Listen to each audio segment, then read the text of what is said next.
जय हिंद प्यारे दोस्तों। बहुत बहुत स्वागत है आप सभी का आज की इस इंपॉर्टेंट वीडियो में। और आज की ये वीडियो क्लास 11th का आपका जो फिजिकल एजुकेशन का सब्जेक्ट है, जिसे हिंदी में हम शारीरिक शिक्षा भी बोलते हैं, ठीक है। इसके लिए एक बहुत ज्यादा इंपॉर्टेंट वीडियो होने वाली है, क्योंकि आज हम बात करेंगे आपका फिजिकल एजुकेशन का जो मिड टर्म का एग्जाम होने वाला है। जैसे कि आपको पता है कि 5 अक्टूबर 2023 को आपका ये एग्जाम होने वाला है, ठीक है।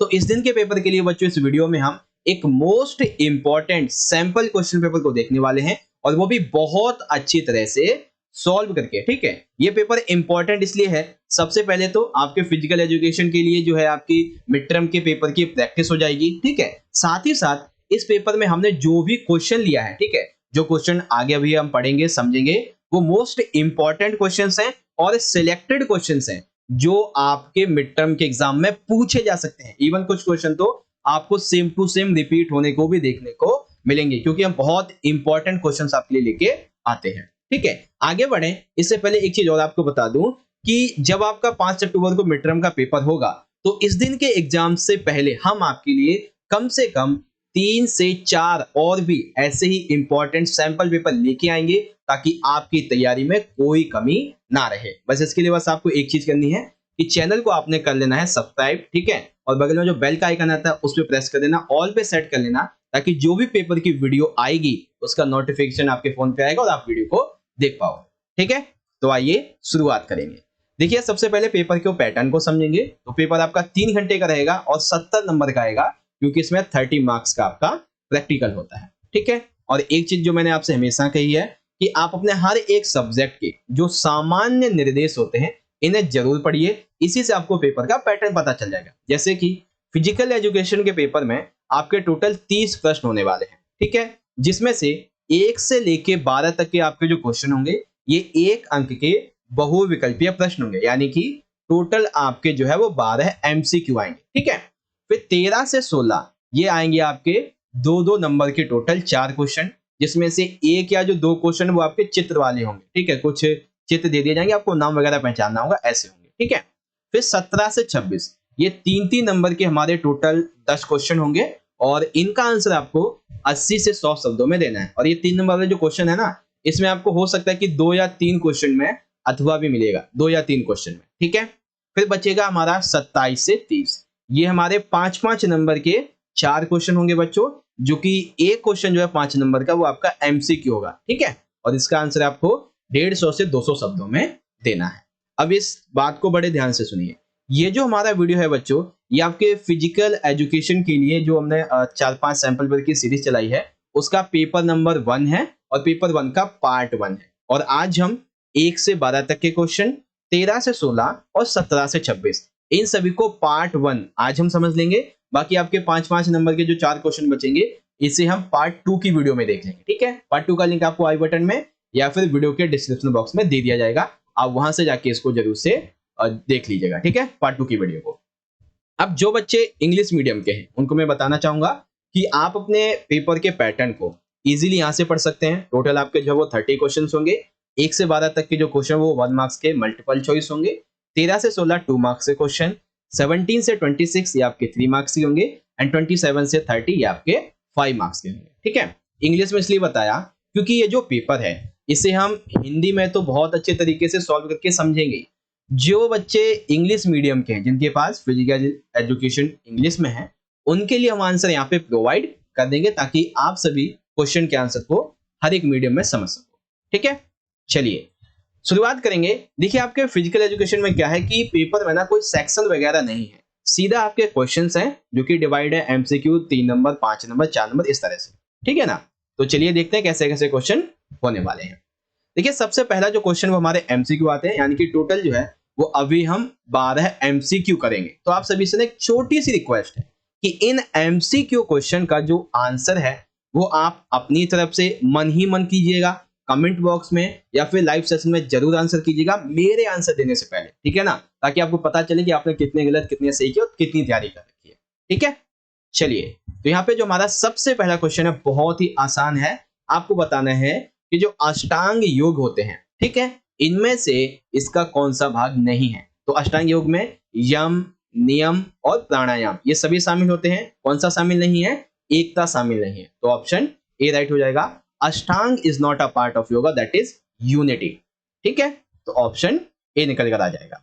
ठीक है, उसके बाद देखिए क्वेश्चन नंबर सेकंड दिया हुआ है कि जो CWSN बच्चे होते हैं, ठीक है, इनके साथ में जो व्यवहार करने वाला शिक्षक है ये कौन होता है? तो वो कौन होता है? शारीरिक शिक्षा शिक्षक, विशेष शिक्षक, भौतिक चिकित्सक या फिर प्रधानाचार्य। तो कौन होगा इसमें से? बी राइट है बच्चों, विशेष शिक्षक होता है। ठीक है, तो ऑप्शन नंबर बी, स्पेशल जो एजुकेटर होता है वो डील करता है CWSN बच्चों के साथ में।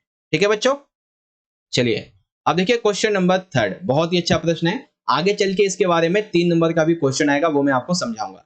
क्वेश्चन ये है कि जो हमारे ओलंपिक मूल्य होते हैं, टोटल 3 मूल्य होते हैं, तो हमें इसमें से ये बताना है कि कौन सा इसमें शामिल नहीं है। तो कौन सा शामिल है? पहले ये देखो, श्रेष्ठता, आदर और मित्रता, ये सभी शामिल होते हैं, लेकिन व्यवहार ये इसमें शामिल नहीं होता है। ठीक है, तो ऑप्शन नंबर सी हमारा यहाँ पे राइट हो जाएगा।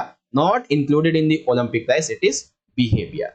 ठीक है, चलिए आगे क्वेश्चन नंबर फोर्थ। ये तो बहुत ही आसान है, सभी को पता होगा कि जो खेलो इंडिया प्रोग्राम है ये किस स्तर की योजना है। तो सभी को पता है किस स्तर की योजना बच्चों? ये राष्ट्रीय स्तर की, यानी कि जो नेशनल लेवल है इस लेवल का खेलो इंडिया प्रोग्राम होते हैं। ठीक है, अब इसी में देखिए हमें एक अथवा दे दिया गया है। अथवा यह है कि जो पहले खेलो इंडिया गेम्स खेले गए थे वो भारत में कहाँ खेले गए थे? MP, गुजरात, हरियाणा या फिर दिल्ली में। तो कहाँ पे खेले गए थे बच्चों? बताएंगे फटाफट से। दिल्ली में खेले गए थे। Where were the first Khelo India games held? इन दिल्ली। ठीक है, तो डी राइट हो गया हमारा। आगे देखिए क्वेश्चन नंबर है हमारा फिफ्थ। अब यहाँ पे देखिए कि आप ये जो सारे शिक्षा यानी कि जो फिजिकल एजुकेशन पढ़ते हैं इसका क्या बेनिफिट है, क्या इसका लाभ होता है एक व्यक्ति के लिए, वो आपको बताना है। क्या ये व्यक्ति का सर्वांगीण विकास करते हैं, क्या केवल मानसिक विकास करते हैं या फिर शारीरिक विकास करते हैं? तो ये क्या करता है, यानी कि फिजिकल एजुकेशन, शारीरिक शिक्षा एक व्यक्ति के लिए सर्वांगीण विकास में सहायक करते हैं, इसका लक्ष्य होता है ये। ठीक है, ऑल राउंड जो डेवलपमेंट है वो इसके अंतर्गत आता है। ठीक है, क्वेश्चन नंबर 6 देखिए बच्चों, शारीरिक पुष्टि के कितने घटक होते हैं? तो आपको बताना है कितने घटक हैं, 4, 5, 3 या फिर 6। तो आप सभी को पता है कितने हैं, 5 घटक होते हैं। आगे चल के आपका जब क्वेश्चन आएगा 5 नंबर में तब आपको मैं बताऊंगा अगली वीडियो में कितने कौन कौन से हैं। ठीक है, इसलिए पार्ट 2 की वीडियो देख लेना। What are the components of physical fitness? That is 5। ठीक, आगे देखिए जो ओलंपिक ध्वज होता है इसमें कौन सा रंग शामिल नहीं होता? आपने देखा होगा कि ओलंपिक ध्वज जो है वो इस तरीके से 5 छल्लों वाला होता है। ठीक है, 5 छल्लों वाला होता है। अब इसमें टोटल 5 रंग होते हैं, जैसे कि पहला होता है नीला, फिर काला, फिर आता है यहाँ पे गहरा पीला, ठीक है, तीसरा, और फिर होता है चौथा हरा और 5वां होता है लाल। लेकिन सफेद और गुलाबी ये इसमें शामिल नहीं होते हैं। ठीक है ना, तो ऑप्शन सी हो जाएगा जो कि ओलंपिक ध्वज में शामिल नहीं होते। ठीक है, white and pink, it is not the colour of Olympic flag. ठीक है बच्चों, अब इसी में देखिए अथवा दे दिया गया है कि जो हमारे प्राचीन ओलंपिक खेल थे, ठीक है, इनकी शुरुआत कब हुई थी? तो इनकी शुरुआत बेसिकली BC में हुई थी, यानी कि बिफोर क्राइसिस। तो 750 BC या फिर 776 BC, इन दोनों में से कोई एक हो सकता है। तो कौन सा होगा बच्चों? ऑप्शन है ऑप्शन नंबर सी, 776 BC में स्टार्ट हुए थे प्राचीन ओलंपिक खेल। ठीक है बच्चों, आगे समझ में इसी तरीके से। अब एक सेकंड, इसको इंग्लिश में देख लो कि when did the Asian Olympic Games start? in 776 BC। ठीक है, 7 क्वेश्चन हो गए हमारे। 8वां क्वेश्चन देखिए क्या होता है कि हमारे शरीर में जो शक्ति का विरोध करने की क्षमता होती है इसको क्या बोला जाता है? अर्थात हमारे शरीर में जो एबिलिटी है होती है ये रिशिष्ट होती है विद एनी फोर्सेस, तो उसको क्या बोला जाता है? उसको मांसपेशीय सहन शक्ति, लचक, शरीर की संरचना, फिर मांसपेशीय शक्ति, क्या बोला जाता है बच्चों?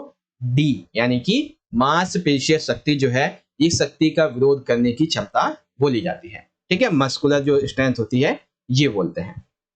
ठीक है, आगे देखिए यहाँ पे जो है क्वेश्चन में ही आपका आंसर छुपा हुआ है। क्वेश्चन क्या है कि समलनेस का अर्थ क्या है? तो वैसे यहाँ पे ये लोच शब्द होना नहीं चाहिए था, ठीक है, तभी तो आपको पता चलता है कि समलनेस क्या होता है। तो समलनेस का मतलब लोच हो गया, अर्थात लचक।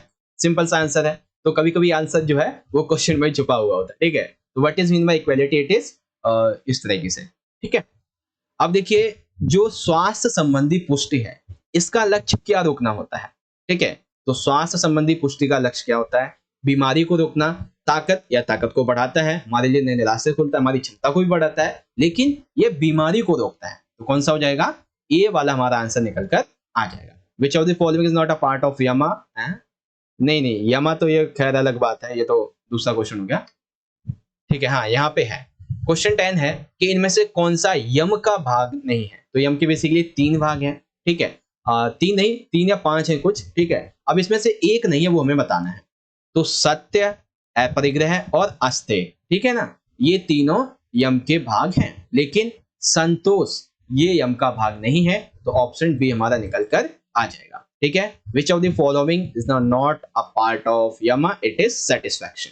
ठीक है बच्चों, अब देखिए क्वेश्चन नंबर 11 आ गया है। इसमें अभिकथन और कारण है। अभिकथन हमारा ये कहता है बच्चों कि एक जो लकवाग्रस्त व्यक्ति होता है, ठीक है, वो अपने शरीर के अंगों को हिला नहीं सकते, यानी कि जैसे किसी को लकवा वगैरह मार जाता है, जो व्हील चेयर वगैरह पे बैठे होते हैं, वो मेनली क्या होता है, अपने शरीर के अंगों को हिला नहीं पाते। क्यों नहीं ऐसा कर पाते हैं? क्योंकि उन्होंने अपने शरीर के अंगों को जो ताकत पैदा करने की क्षमता होती है वो उन्होंने खो दी होती है। बिल्कुल ठीक है बात भाई, मतलब यहाँ पे हमारा का खा दोनों सही भी हैं, और जो खा है यानी कि कारण, ये का यानी कि अभिकथन, इसका सही स्पष्टीकरण भी है, ठीक है। उसके बाद इंग्लिश में पैरालाइज्ड जो पर्सन है can not move their body parts because of that they have lost the ability to produce strength of their body parts. That is right, option is right. अब आपको पूछा गया है कि यौगिक क्रियाएं कितनी होती हैं? तो आप सभी को पता है 6 यौगिक क्रियाएं होती हैं, ठीक है ना। तो ऑप्शन डी राइट हो जाएगा, ठीक है।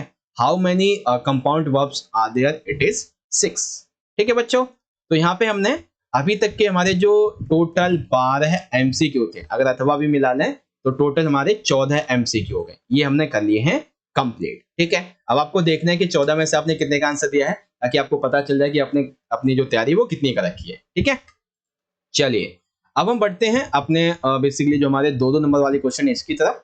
तो 2-2 नंबर के क्वेश्चन में क्वेश्चन नंबर 13 जो है, इसमें हमें दिया गया है कि कुछ पारंपरिक खेलों के नाम दिए गए हैं, आपको उनके नाम लिखने हैं, ठीक है।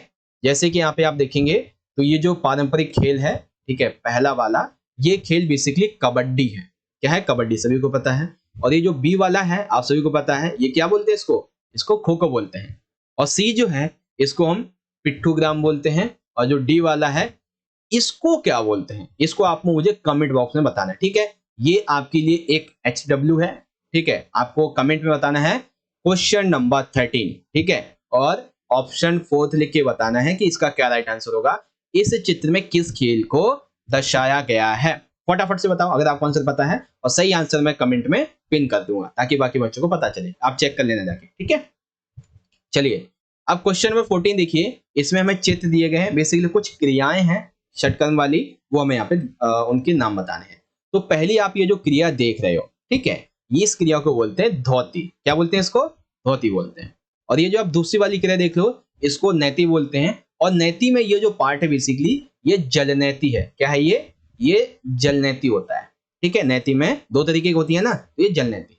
फिर तीसरा जो है ये वाला, ये बेसिकली त्राटका है, जिसमें ध्यान दिया जाता है, ठीक है, ध्यान के लिए सबसे इंपॉर्टेंट है।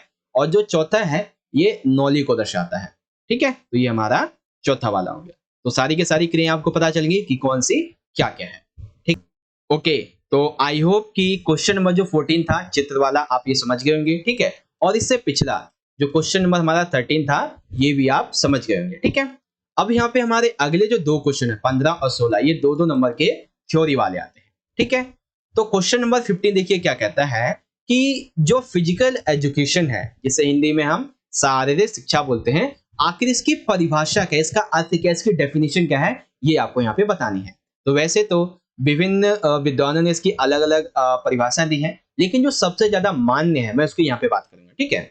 तो शारीरिक शिक्षा जो है, ये शिक्षा का यानी कि एजुकेशन का वो भाग है जिसको पढ़ने वाला व्यक्ति, पढ़ने वाला जो छात्र है, वो विभिन्न प्रकार के खेलों के बारे में, विभिन्न प्रकार के खिलाड़ियों के बारे में और विभिन्न प्रकार के जो टूर्नामेंट है इनके बारे में अध्ययन करता है, इनके नियम कायदे कानूनों को जानता है, समझता है, ठीक है। उसके बाद में खुद एक छात्र, एक व्यक्ति अपना स्वास्थ्य कैसे अच्छा बनाए रखता है इसके बारे में अध्ययन करता है, ठीक है। विभिन्न प्रकार के पोषण के बारे में, विभिन्न प्रकार की जो चोटें लगती है उनसे कैसे बचा जा सकता है, इसके बारे में अध्ययन करता है। मस्तिष्क का, अपने शारीरिक का पूरी तरीके से अध्ययन शारीरिक शिक्षा कहलाता है। ठीक है, अब यहाँ पे एक व्यक्ति है कैसिडी, इन्होंने कहा है कि जो शारीरिक क्रियाओं पर केंद्रित जो भी हमें अनुभव प्राप्त होते हैं और इन अनुभवों से मानव के शरीर में जब कोई परिवर्तन आता है तो उसे शारीरिक शिक्षा बोला जाता है। ठीक है, तो ये थी शारीरिक शिक्षा की परिभाषा यानी कि अवधारणा। अब जो बच्चे इंग्लिश मीडियम के हैं वो यहाँ से देख सकते हैं कि फिजिकल जो एजुकेशन है, ठीक है, फिजिकल एजुकेशन ये क्या होती है और कैसिडी के अकॉर्डिंग ये क्या होती है। ठीक है, अब यहाँ पे क्वेश्चन नंबर जो 16 है बहुत इंपॉर्टेंट है, क्योंकि इसमें देखिए हमारे दो नंबर के पहले तो 2 क्वेश्चन है, यानी कि आपको एक यहाँ पर जो है वो अथवा मिल गया है। ठीक है, चलिए क्वेश्चन नंबर 16 का पहला पार्ट क्या कहता है कि जो प्राचीन ओलंपिक खेल होते हैं आपको इनका संक्षिप्त विवरण देना है। हो सकता है ये क्वेश्चन आपसे 3 नंबर में पूछा जा सकता है। ठीक है, उसके बाद दूसरा क्वेश्चन है इसमें कि जो ओलंपिक शपथ होती है आपको इसका वर्णन करना है, ओलंपिक ओथ का वर्णन करना है। ठीक है, चलिए सबसे पहले बात करते हैं प्राचीन ओलंपिक खेलों के बारे में। अब देखिए यहाँ पे ना आपके 2 क्वेश्चन कंप्लीट होंगे। पहले तो आपका 2 नंबर का कह लीजिए या फिर 3 नंबर का कह लीजिए, ये क्वेश्चन कंप्लीट हो जाएगा और साथ ही साथ यहाँ पर आपके कम से कम 5 से 7 जो एमसीक्यूज हैं वो भी कंप्लीट होने वाले हैं। अभी मैं समझाता हूँ कैसे। देखिए जो प्राचीन ओलंपिक खेल हैं इनकी शुरुआत 776 बीसी में हुई थी। ठीक है, और फिर 394 ईडी में जो रोमन के राजा थे थियोडोसिस I इनके द्वारा ये बंद करवा दिए गए थे। ठीक है, ये जो प्राचीन ओलंपिक खेल हुआ करते थे बच्चों, ये धार्मिकता के आधार पे खेले जाते थे और किसके सम्मान में, जीउस के सम्मान में। ठीक है, ये इस तरीके से है, ये डेटा जो है यहाँ पे बेसिकली गलत है। ठीक है, जो उनके सम्मान में आयोजित किए जाते थे। ठीक है, और इन खेलों में केवल जो यूनानी लोग होते थे वही भाग ले सकते थे। ठीक है, और सबसे पहले जो है इसमें जो विजेता बना था उसका नाम था कोरिबस मिलो, और जो भी विजेता बनता था उसे बेसिकली जो जैतून के पेड़ के पत्ते होते थे इनसे सम्मानित किया जाता था। ठीक है, तो ये है प्राचीन ओलंपिक खेलों के बारे में बातें। अब एमसीक्यू देखिए, आपसे पूछा जा सकता है कि इन ओलंपिक की शुरुआत कब हुई थी, तो 776 बीसी में। बंद कब करवा दिए गए थे, 394 एडी में। किसके द्वारा, रोमन के राजा के द्वारा। नाम क्या था, थियोडोसिस I। ठीक है, ये खेल किस आधार पे खेले जाते थे, धार्मिकता के आधार पे। किसके सम्मान में, जीउस के सम्मान में। कौन कौन से लोग इसमें भाग ले सकते थे, तो केवल यूनानी भाग ले सकते थे। प्रथम विजेता कौन था, कोरिबस मिलो। विजेता को क्या पदक के रूप में दिया जाता था, तो जैतून के पेड़ के पत्ते दिए जाते थे, क्योंकि धार्मिकता के आधार पे ज्यादा इंपॉर्टेंस दी जाती थी। ठीक है, तो बहुत सारे एमसीक्यू 2-3 नंबर का क्वेश्चन कंप्लीट हो गया आपका। ठीक है, अब यहाँ पे देखिए इस क्वेश्चन को इंग्लिश में, जो ओलंपिक एशियंट ओलंपिक गेम्स हैं इसके बारे में आप यहाँ से पढ़ सकते हैं। ठीक है बच्चों, ओके, तो आई होप कि क्वेश्चन नंबर 16 का जो पहला क्वेश्चन था आपको ये समझ में आ गया होगा। अब हम बात करते हैं दूसरे क्वेश्चन के, यानी कि अगर आपको ऊपर वाला नहीं आता है तो आप ये नीचे वाला कर सकते हैं। क्वेश्चन ये है कि जो ओलंपिक शपथ होती है, यानी कि जो ओलंपिक ओथ होती है, आपको इसका वर्णन करना है। ठीक है, चलिए देखते हैं क्या होती है ओलंपिक शपथ भाई। यहाँ पे आप देखेंगे तो ये रही ओलंपिक शपथ के बारे में। ठीक है, बेसिकली ओलंपिक जो शपथ है ये सिडनी ओलंपिक जब हुए थे तब 2002 में ये नई ओलंपिक शपथ प्रभावी हुई थी। क्या कहा जाता है इसमें ये कहा जाता है कि सब प्रतियोगियों के नाम पर मैं ये प्रतिज्ञा करता हूं कि हम इन ओलंपिक खेलों में उन सभी नियमों का, उन सभी कायदे कानूनों का पालन करेंगे, आदर करेंगे जो इससे नियंत्रित होते हैं। साथ ही साथ हम इन खेलों में किसी भी प्रकार के मादक, किसी भी प्रकार के द्रव्य या फिर किसी भी प्रकार की जो नशीली दवाएं हैं हम इनका सेवन नहीं करेंगे। अर्थात हम सच्ची खेल भावना से अपने लिए, अपने टीम की गौरव के लिए, पृष्ठता के लिए खेल को खेलेंगे। ठीक है, ये होती है शपथ कि हम नियमों का, कायदे कानूनों का पालन करेंगे, आदर करेंगे, किसी प्रकार की नशीली दवाओं का सेवन वगैरह नहीं करेंगे, सच्ची खेल भावना से हम खेलेंगे अपने टीम के लिए, खुद के गौरव के लिए। ठीक है, अब इंग्लिश में देखना चाहो तो आप इजीली यहां से पढ़ सकते हो। ठीक है, तो ये हो गया हमारा क्वेश्चन नंबर 16 का पार्ट 2 कंप्लीट। ठीक है, चलिए अब यहाँ पे जो हमारा अगला क्वेश्चन है, क्वेश्चन नंबर 17 और एक आएगा अभी क्वेश्चन नंबर 18। ये दोनों ही क्वेश्चन हमारे 3-3 एमसीक्यू वाले होने वाले। ठीक है, क्वेश्चन नंबर 17 में देखिए क्या है कि एबीसी स्कूल के छात्रों के द्वारा खेले जाने वाले जो पारंपरिक खेल हैं इनके सर्वेक्षण का परिणाम हमें नीचे ग्राफ में दिया गया है। ठीक है, जैसे कि आप यहाँ पे देख सकते हैं, सबसे ज्यादा खेल खेला गया है बच्चों लखोटी यानी कि कंचा। ठीक है, उसके बाद में दूसरे नंबर पे आते हैं लट्टू 22%। फिर कबड्डी जो है ये अगर आप यहाँ पे देखेंगे तो ये आता है 17%। उसके बाद देखेंगे तो गिल्ली डंडा जो है ये आता है 19%, और जो खो खो खेला गया है ये खेला गया 14%। ठीक है, अब क्वेश्चन को देखिए क्या है कि अधिकांश छात्र कौन सा पारंपरिक खेल खेलते हैं। तो अभी अभी हमने देखा सबसे अधिक परसेंट किसका है 28, जो कि लखोटी यानी कि कंचे का है। तो मतलब कि जो हमारा डी वाला ऑप्शन है ये राइट हो जाएगा। ठीक है, सेकंड क्वेश्चन क्या है कि कितने प्रतिशत छात्रों ने कबड्डी खेली है। तो कबड्डी कितने परसेंट बच्चों ने खेली है बच्चों, कबड्डी ये रही देखो 17। ठीक है, तो कौन सा राइट हो जाएगा, ये रहा ऑप्शन सी वाला। ठीक है, उसके बाद देखिए क्या है कि कार्डियो श्वसन क्षमता में सुधार के लिए निम्न में से कौन सा पारंपरिक खेल सबसे अच्छा है। किसके लिए, कार्डियो श्वसन इसमें सुधार करने के लिए। तो बताएंगे फटाफट से कि इसमें से कौन सा राइट हो सकता है। तो जहां तक मुझे लगता है कि इसका जो राइट आंसर होगा वो मेरे हिसाब से होना चाहिए लट्टू। ठीक है, मेरे हिसाब से लट्टू होना चाहिए। बाकी आपको क्या लगता है, ठीक है, आप मुझे कमेंट में ऐसा आंसर बताना। बाकी जब मैं आपको क्वेश्चन नंबर 13 का जो फोर्थ मैंने पूछा था ना आपसे घा वाला क्वेश्चन, जब उसका आंसर आपको बताऊंगा तो उसमें पिन कर दूंगा। ठीक है, अब इसी तरीके से आप इंग्लिश में देख सकते हैं, ये दिए गए हैं। ठीक है, आप इसे चाहो तो पढ़ लो। बाकी सबसे ज्यादा कौन सा मेजोरिटी जो ट्रेडिशनल गेम है ज्यादा खेला गया है, तो वह लखोटी यानी कि कंचा। और कितने परसेंट कबड्डी खेली गई है, तो 17% खेली गई है। ठीक है, इसका आंसर कमेंट में मिलेगा। ठीक है, अब देखिए क्वेश्चन नंबर 28, बहुत ही अच्छा प्रश्न है। क्वेश्चन ये है कि खुशबू नामक जो लड़की है वो एक वेलनेस कोच है।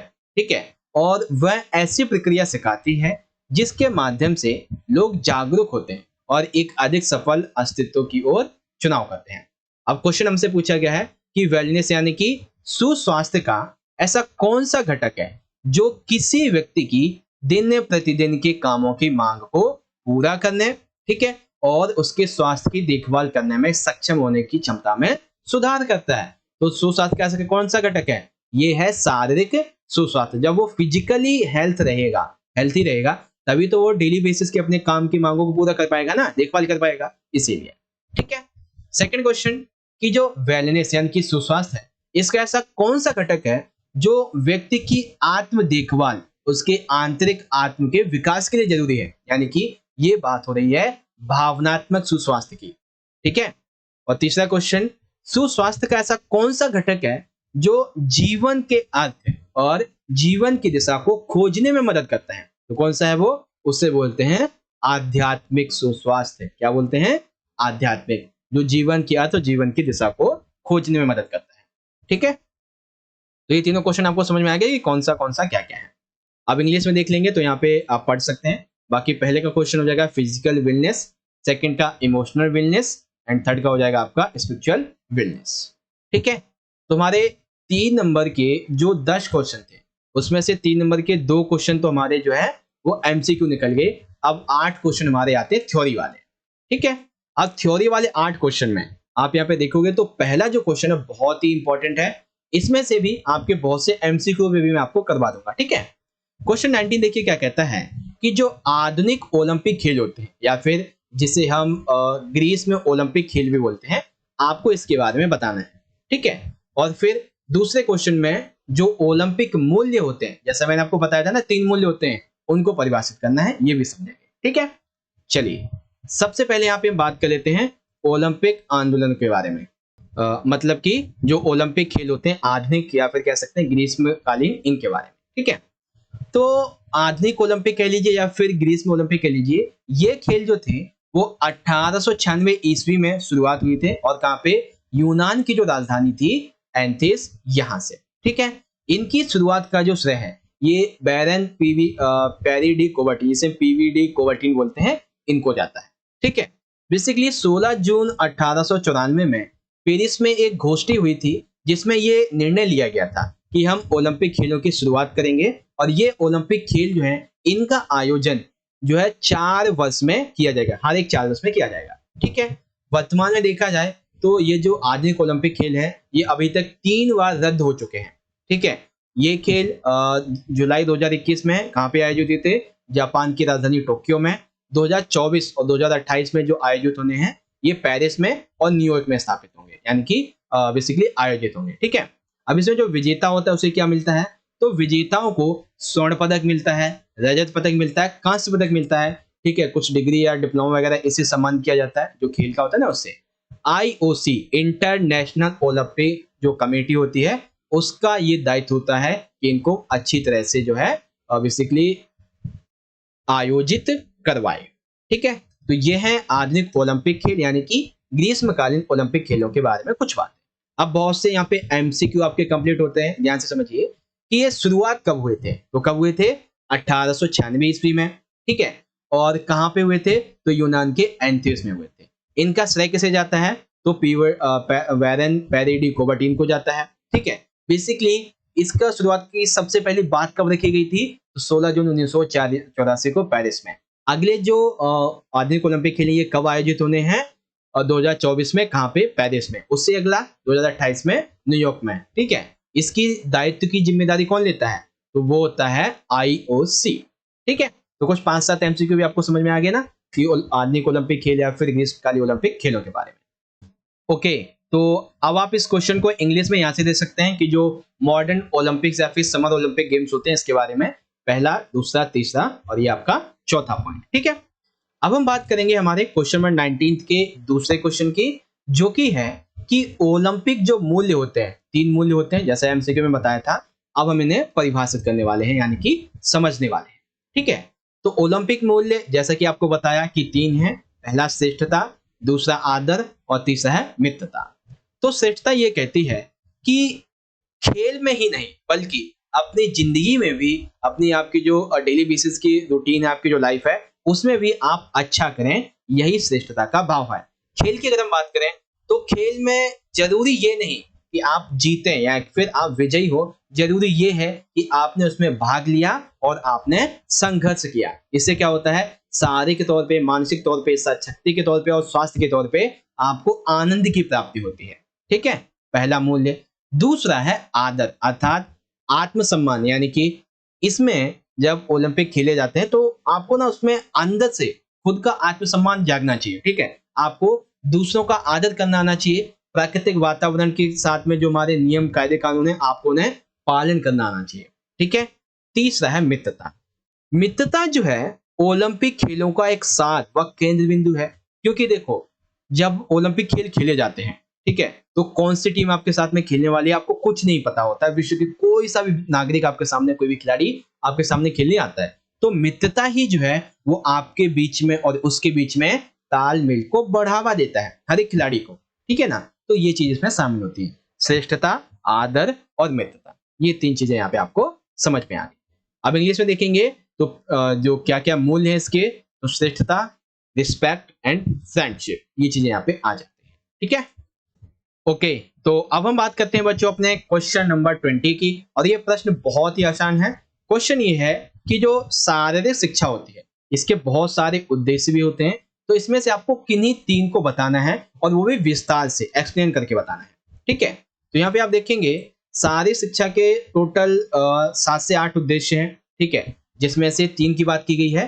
तो पहला है शारीरिक विकास, दूसरा है मानसिक विकास और तीसरा है भावनात्मक विकास। अब ध्यान से समझिए, शारीरिक विकास में क्या होता है कि जो शारीरिक शिक्षा होती है ये हमारे शारीरिक स्वास्थ्य पर यानी कि फिजिकल वेलनेस पर एक पॉजिटिव यानी कि सकारात्मक प्रभाव डालती है। कैसे?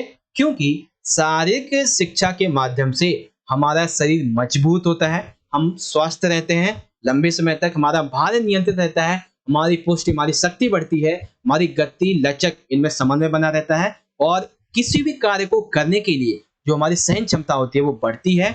ये सभी की सभी जो बातें हैं वो समन्वय, इनके बीच में तालमेल भी बैठता है और हमारे शरीर के सभी अंग सही रूप से कार्य भी करते हैं। ठीक है, अब दूसरा आता है मानसिक विकास। अर्थात देखिए खेलों के कुछ महत्वपूर्ण हिस्से होते हैं, जैसे खेलों के दौरान सावधानी बरतना, खेलों पे ध्यान लगाना और खेल की जो रणनीति इस पे बेसिकली इनका क्रियान्वयन करना। ठीक है ना, तो इन सभी के मामले में जो शारीरिक शिक्षा है, जब आप इसमें पढ़ाई करते हैं, ठीक है, तो इसके साथ में आपको क्रियात्मक ज्ञान भी मिल जाता है, जिससे क्या होता है आप किसी भी खेल के मामले में, किसी भी कार्य के मामले में आपकी बुद्धि का विश्लेषण होता है, ठीक है, और आप हर प्रकार की सावधानी, ध्यान और रणनीति पर ध्यान दे पाते हैं। और इससे ना एक चीज और होती है, आपने सुना होगा, बहुत सारी मोटिवेशनल वीडियोस भी आपने देखी होंगी, कि हमारे बॉडी में ना एक ऐसा हार्मोन रिलीज होता है, ठीक है, जिसे हम डोपामाइन बोलते हैं, ठीक है, डोपामाइन जिसे हम बोलते हैं बेसिकली, ये सकारात्मक प्रभाव डालता है। ये बेसिकली खुशी वाला एक हार्मोन होता है बेसिकली, ठीक है।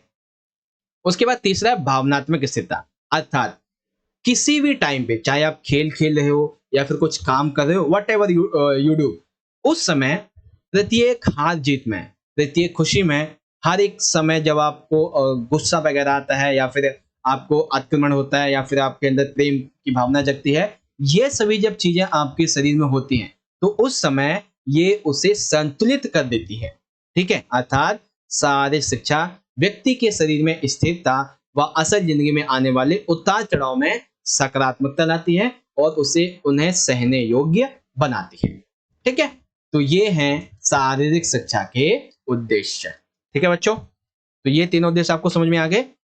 ओके, तो आई होप कि शारीरिक शिक्षा के जो ये तीनों की तीनों घटक थे, ठीक है, शारीरिक विकास, मानसिक विकास और भावनात्मक स्थिरता, आई होप आप समझ गए होंगे। अब जो बच्चे इंग्लिश मीडियम के हैं वो यहाँ से देख सकते हैं कि फिजिकल डेवलपमेंट, ठीक है, ऑब्जेक्टिव क्या है फिजिकल एजुकेशन के, तो physical development, second mentally development and third है इमोशनली स्टेबिलिटी आती है, ठीक है। चलिए अब यहाँ पे हम बात करेंगे क्वेश्चन नंबर 21 की, और बहुत अच्छी बात यह है कि इसमें आपको एक अथवा भी दिया गया है, ठीक है। तो क्वेश्चन नंबर 21 ये कहता है कि जो स्वास्थ्य है ये सकारात्मक जीवन शैली के लिए महत्वपूर्ण है, बताइए कैसे। चलिए बताते हैं कि आपकी सकारात्मक जीवन शैली के लिए आपके शरीर का स्वस्थ रहना क्यों इंपॉर्टेंट है, ठीक है। चलिए देखते हैं। देखिए एक यहाँ पे कुछ बात कही गई है कि जिस तरह से आयु में वृद्धि होती है वैसे वैसे एक व्यक्ति बूढ़ा होता है, ठीक है। अब जो बूढ़ा व्यक्ति है भाई, तो उसके लिए सबसे ज्यादा जरूरी क्या होगा कि वो उसके अंदर एनर्जी बना रहे और वो हेल्थी बना रहे। तो इसीलिए एक बूढ़े व्यक्ति की तरह ही हर एक व्यक्ति के लिए उसके अंदर एनर्जी रहना, उसके लिए हेल्थी रहना बहुत ज्यादा जरूरी होता है। तो इसीलिए कहा जाता है कि जो स्वास्थ्य है ये सकारात्मक जीवन शैली के लिए बहुत महत्वपूर्ण है, क्योंकि इससे हमारे शरीर को ऊर्जा मिलती है, ऊर्जा की इसमें वृद्धि होती है और हम अपने हर एक काम को अच्छे से कर पाते हैं, ठीक है। जब आप स्वस्थ रहते हैं तो अवसाद को कम करने में सहायक होता है, अर्थात आपको किसी प्रकार की कोई चिंता वगैरह नहीं होती है, ठीक है। शारीरिक पुष्टि के स्तर में वृद्धि होती है, साथ ही साथ व्यक्ति के आत्मविश्वास में बढ़ोतरी होती है और वो एकदम हर एक काम को बिल्कुल फोकस ही कर पाता है, ठीक है। तनाव से लड़ने में मदद मिलती है। तो ये होते हैं स्वास्थ्य सकारात्मक जीवन शैली का महत्व, ठीक है ना। तो एक अच्छी लाइफ स्टाइल के लिए आपका हेल्दी रहना कितना ज्यादा जरूरी है ये यहाँ पे बताया गया था, ठीक है। इंग्लिश में देखेंगे कि following are the importance of healthy positive life style, ठीक है। तो क्या क्या है आप यहाँ पे देख सकते हैं, ठीक है बच्चों। अब इसमें जो अथवा में क्वेश्चन दिया गया था उसको देखते हैं। तो क्वेश्चन ये है कि कल्याण यानी कि जो सुयोग्यता होती है आपको इसके महत्व को बताना है। तो क्या होती है भाई सुयोग्यता का महत्व, यहाँ पे आप देख सकते हैं। देखिए सुयोग्यता जब होती है तो इससे क्या होता है, इससे हमारी मांसपेशियों की जो टोनिंग होती है एवं हमारी जो मांसपेशियां होती हैं इनमें सुधार आता है, ठीक है। साथ ही साथ कई बार ऐसा होता है कि चोट के बाद में वो लंबे समय तक चलती रहती है, लेकिन सुयोग्यता से हमारे चोट के बाद आरोग्य प्राप्ति के समय को ये कम कर देता है, अर्थात चोट के बाद में जो दर्द वगैरह होता है, ठीक है, उसको कम कर देता है और उसको सही करने में जो टाइम लगता है उसको भी कम कर देता है, ठीक है। उसके बाद उचित पोषण संबंधी जरूरतों को पूरा करने में मदद करता है, पूरे शरीर को नियंत्रित एवं उसे सुधार करता है और साथ ही सकारात्मक जीवन शैली के लिए और उसमें परिवर्तन करने के लिए सुयोग्यता बहुत ज्यादा जरूरी है, ठीक है। तो ये तीनों पॉइंट थे सुयोग्यता के बारे में। आई होप कि आपको समझ में आ गया होगा, ठीक है। तो ये हो गया हमारा क्वेश्चन नंबर 21 का ये वाला भी पार्ट। इसको इंग्लिश में देख लीजिए कि following are the importance of competency, ठीक है। ओके, तो अब हम बात करेंगे बच्चों अपने क्वेश्चन नंबर 22 की। बहुत ही आसान प्रश्न है बच्चों। क्वेश्चन ये है कि जो विकलांगता होती है, ठीक है, आपको बताना है कि विकलांगता होती क्या है और विकलांगता में जो शारीरिक विकलांगता होती है, फिजिकली जो डिसेबिलिटी होती है, ये क्या है आपको ये बताना है, ठीक है। तो आइए एक एक करके समझते हैं। देखिए हमारे सामने दो पॉइंट हैं, कौन कौन से, विकलांगता और शारीरिक निशक्तता यानी कि विकलांगता। विकलांगता बेसिकली देखिए क्या है कि ये जो है वो किसी व्यक्ति की कामकाज की कुछ सीमाओं को बताती है, ठीक है। जैसे कि अगर शारीरिक तौर पे से कोई हानि हुई है, ठीक है, या फिर बौद्धिक तौर पे से कोई हानि हुई है, संज्ञानात्मक तौर पे कोई से हानि हुई है, संवेदी हानि हुई है, या फिर कोई बड़ी मानसिक बीमारी है, या फिर कई प्रकार की बीमारियों से घिरा हुआ है, जिसकी वजह से वो अपने आप को बहुत ही कमजोर महसूस करता है, ठीक है। उसके अंदर की मन की शक्ति पूरी तरीके से जीरो हो चुकी है, ठीक है। और पर्यावरणीय जो संबंधी बाधाएं हैं, इन सभी की वजह से वो किसी भी प्रकार के खेल कूद में भाग नहीं ले पाता है, किसी भी प्रकार की शारीरिक शिक्षा क्रिया में भाग नहीं ले पाता है, किसी भी प्रकार की बेसिकली विषय डिबेट किसी भी कुछ भी वो कर नहीं पाता है। इसको बोलते हैं विकलांगता, ठीक है। फिर आती है शारीरिक विकलांगता। यह जो है यह अक्षमता जो है व्यक्ति के शारीरिक क्रियाकलाप को, उसकी गतिशीलता को निर्धारित कर देती है कि तुम इतना ही कर सकते हो, ठीक है। और जैसे उसके बेसिकली ये कुछ दोष है, जैसे वो अपने दैनिक जीवन में कुछ ही काम को कर पाता है, ठीक है। विच्छेदन, गठिया, क्लफुट, हाथ, बौनापन, मस्कुलर ड्रोफ्टी, स्पाइना बिफिडा, रीढ़ की हड्डी में चोट, ये सभी शारीरिक विकलांगता को दर्शाते हैं। जैसे व्हीलचेयर वगैरह पे व्यक्ति जो बैठे रहते हैं वो भी इसी में शामिल है, ठीक है ना। तो ये चीज आपको समझ में आ गई कि विकलांगता होती क्या है और शारीरिक और विकलांगता क्या है। चलिए अब इसको इंग्लिश में देखेंगे कि डिसेबिलिटी क्या होती है, ठीक है, और जो फिजिकली डिसेबिलिटी है ये क्या होती है, इसके बारे में आप यहां से पढ़ सकते हैं, ठीक है। चलिए अब यहां पे आता है हमारा अगला क्वेश्चन। ये तो बहुत ही आसान है। क्वेश्चन क्या है कि जो योग होता है आपको इसको महत्व बताने हैं। बहुत सारे इसके महत्व हैं भाई योग के। योग में शारीरिक और मानसिक प्रकार के कई व्यायाम होते हैं जो हमारे शरीर को बहुत ज्यादा लाभ पहुंचाते हैं। जैसे कि योग यानी कि योगा करने से हमारा शरीर तंदुरुस्त रहता है और हम स्वस्थ रहते हैं, ठीक है। हमारे हृदय, हमारे फेफड़े, इनकी कार्य क्षमता में वृद्धि होती है और ये सही से कार्य करते हैं। हार्ट अटैक वगैरह आने की कोई संभावना नहीं बनती है, ठीक है। नियमित अभ्यास से शरीर रोगमुक्त हो जाता है, यानी कि हमें जल्दी से कोई बीमारी वगैरह नहीं लगती है, जैसे जुकाम बुखार वगैरह हो जाता है ना, ऐसा कुछ नहीं लगता, ठीक है।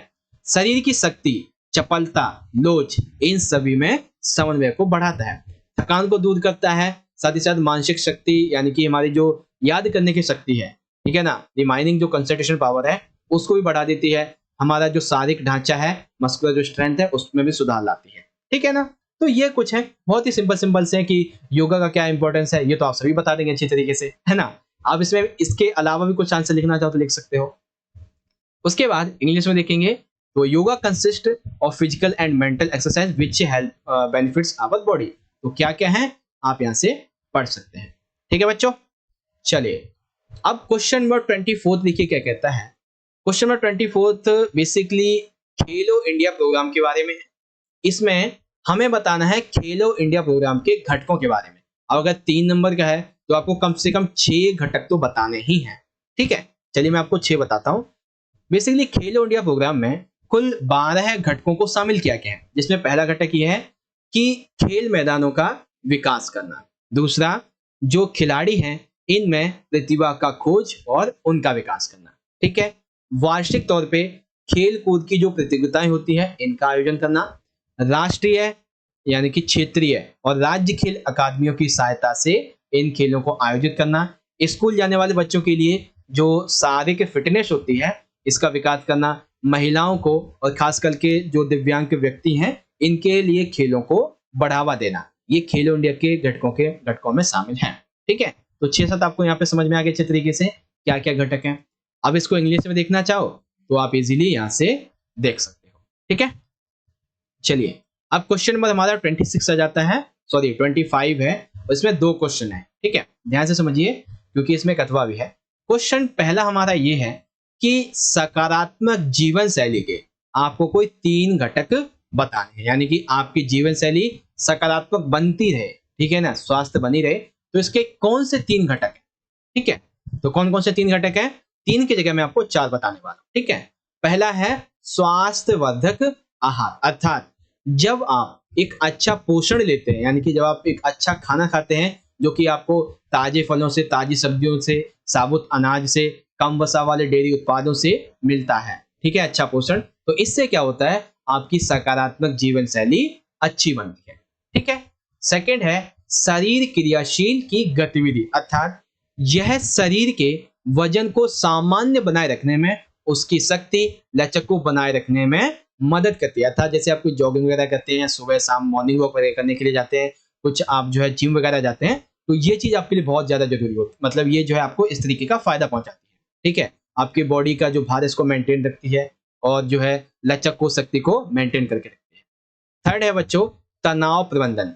बेसिकली ज्यादा तनाव से क्या होता है, वजन कम या ज्यादा होने लगता है। ठीक है, हृदय संबंधी बहुत सारी बीमारियां आ जाती हैं। लेकिन जब आप अच्छा आहार लेते हैं, जिम वगैरह करते हैं, जॉगिंग योगा वगैरह करते हैं, तो इससे क्या होता है, ये आपके ध्यान को और ज्यादा अच्छा बनाती है। ठीक है, साथ ही साथ आपकी जो कंसंट्रेशन पावर है उसको भी अच्छा बनाती है।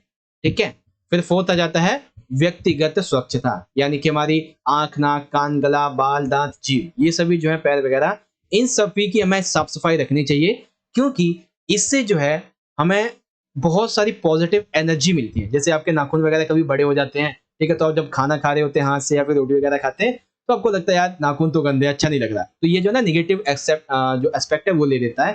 तो इसीलिए ना आपको व्यक्तिगत स्वच्छता रहनी है। जैसे खाना खाओ तो हाथ धो के खाना खाओ, डेली आपको नहाना चाहिए, हफ्ते में या 10 दिन में आपको अपने कान वगैरह की सफाई वगैरह कर लेनी चाहिए, ये चीजें होती हैं। ठीक है, तो ये है सकारात्मक जीवन शैली के कुछ घटक। 3 बताने थे, 4 मैंने आपको बता दिए। ठीक है, चलिए अब यहाँ पे सेकंड क्वेश्चन देखिए, अष्टांग योग के किन्हीं 3 तत्वों का वर्णन कीजिए। अष्टांग योग के आपको कोई 3 तत्व बताने हैं 8 में से, तो आइए बताते हैं।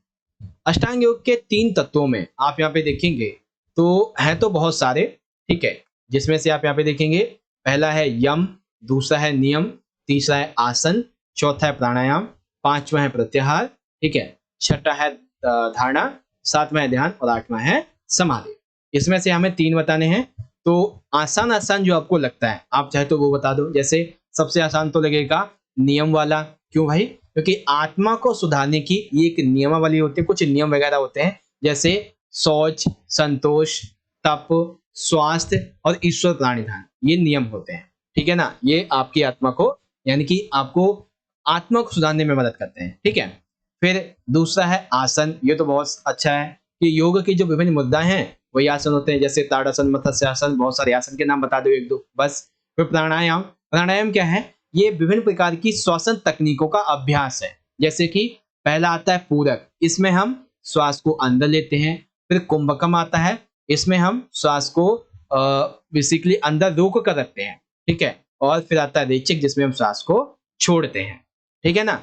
अब जो थोड़ा कठिन लगता है वो यम आ जाता है, क्योंकि इसमें 5 सिद्धांत शामिल होते हैं और ये कुछ ऐसी आचार संहिताओं को प्रस्तुत करते हैं जिसका दुनिया में हर एक व्यक्ति को पालन करना चाहिए। जैसे कि अहिंसा, यानी कि हिंसा नहीं करनी चाहिए, मारकाट नहीं करनी चाहिए, हमेशा सत्य बोलना चाहिए, आस्तेय, ब्रह्मचर्य और अपरिग्रह। आपको कुछ याद आ रहा है?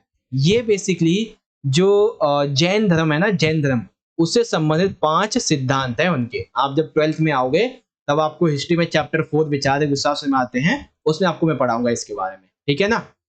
वेल, अष्टांग योग की जो ये 4 पार्ट हैं आपको समझ में आ गए होंगे। ठीक है, कौन कौन से हैं? यम, नियम, आसन, प्राणायाम। बाकी प्रत्याहार, ध्यान, धारणा, समाधि, ये सभी यहाँ पे आ जाते हैं। ठीक है, अब यहाँ पर जो है ये हमारे दोनों क्वेश्चन आपको समझ में आ गए, अष्टांग योग के 3 तत्वों का वर्णन और सकारात्मक जीवन शैली के तीनों घटक। ठीक है, अब इसको इंग्लिश में देख लो कि अष्टांग योग के बारे में क्या क्या बातें हैं, आप यहाँ से इसे पढ़ सकते हैं। ठीक है बच्चों, ओके। अब यहाँ पे एक और छोटा सा पॉइंट आया हुआ है। ठीक है, इस क्वेश्चन को आप यहाँ से चाहो तो पढ़ लो, क्योंकि ये मैं आपको बता ही चुका हूँ पहले भी। थोड़ा सा हिंट देके कि जो स्वास्थ्य आहार है, यानी कि अच्छा खाना, आपकी सकारात्मक जीवन शैली का एक घटक होता है। क्योंकि जब आप अच्छा खाना खाते हैं तो इससे आपके शरीर को एनर्जी मिलती है। ठीक है, ताजी फल वगैरह से, सब्जियों से, साबुत अनाज से, कम वसा वाले डेयरी उत्पादों से ऐसा होता है। ठीक है, ये हमारे शरीर में विटामिन, पोषक तत्वों को, खनिजों की मात्रा को पर्याप्त मात्रा में बनाए रखते हैं, और कम होते तो उसको मेंटेन कर देते हैं। ठीक है ना, ये मैंने आपको बता दिया है पहले ही।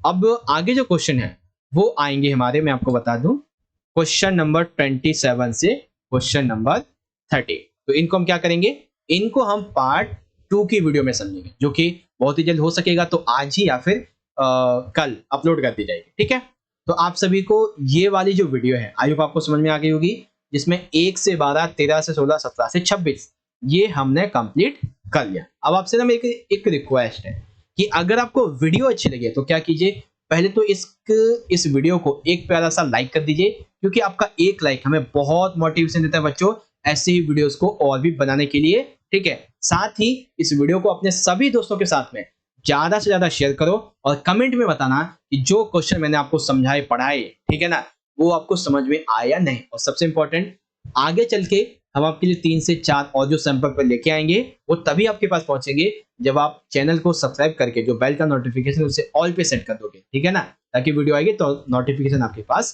पहुंच सके। ठीक है, बाकी मिलते हैं आपसे अगली वीडियो में। इस वीडियो को देखने के लिए आपका बहुत बहुत धन्यवाद। जय हिंद, जय भारत, वंदे मातरम।